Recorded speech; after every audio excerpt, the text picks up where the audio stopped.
সর্বোচ্চ শাস্তির বিধান রেখে আইন প্রণয়নে সরকারের কাছে দাবি জানালেন সুন্নিপন্থী শীর্ষ আলেমরাও। শনিবার বিকেলে চট্টগ্রামের লালদিঘি ময়দানে আয়োজিত মহাসমাবেশে তারা এ দাবি জানান। দেশ থেকে সন্ত্রাস এবং জঙ্গিবাদ নির্মূল, মওদুদি ওহাবি মতবাদ নিষিদ্ধ সহ 12 দফা দাবি তুলে ধরেন তারা। মহাসমাবেশে যোগ দিতে সকাল থেকেই লালদিঘি ময়দানে জড়ো হতে থাকেন বিভিন্ন মাদ্রাসার শিক্ষার্থী, শিক্ষক, উলামা মাশায়েখ এবং সাধারণ মানুষ। দুপুর হতেই কানায় কানায় ভরে যায় পুরো ময়দান, এমনকি আশেপাশের এলাকাও হয়ে পড়ে পরিপূর্ণ। মহাসমাবেশে ধর্ম অবমাননাকারীদের কঠোর শাস্তিকে সংসদে আইন প্রণয়নের দাবি জানান আলেম উলামারা।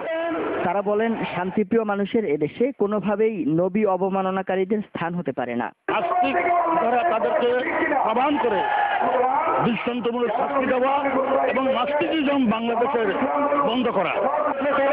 এ সময় নবী অবমাননাকারীদের বিচার চাওয়ার নামে হেফাজত ইসলাম সহ কিছু ইসলামপন্থী সংগঠনের নানা কর্মকাণ্ডের তীব্র সমালোচনা করেন সুন্নিপন্থী শীর্ষ আলেমরা। বলেন, ধর্মের নামে নাশকতা মেনে নেবে না এদেশের মানুষ।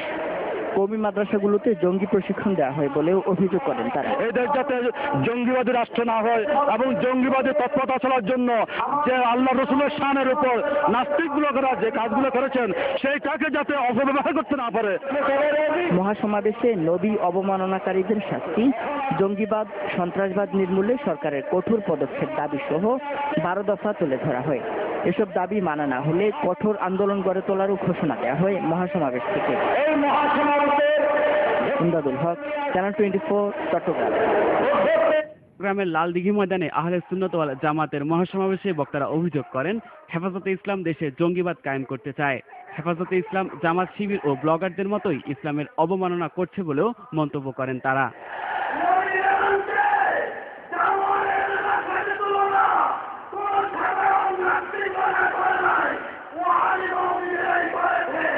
হেফাজতে ইসলাম ও জামাত শিবিরের ধ্বংসাত্মক কর্মকাণ্ড কঠোরভাবে দমন সহ 12 দফা দাবিতে 25 মে ঢাকায় মহাসমাবেশ করারও ঘোষণা দিয়েছে আহলে সুন্নাত ওয়াল জামাত। তারেক শাহরিয়ার, RTV।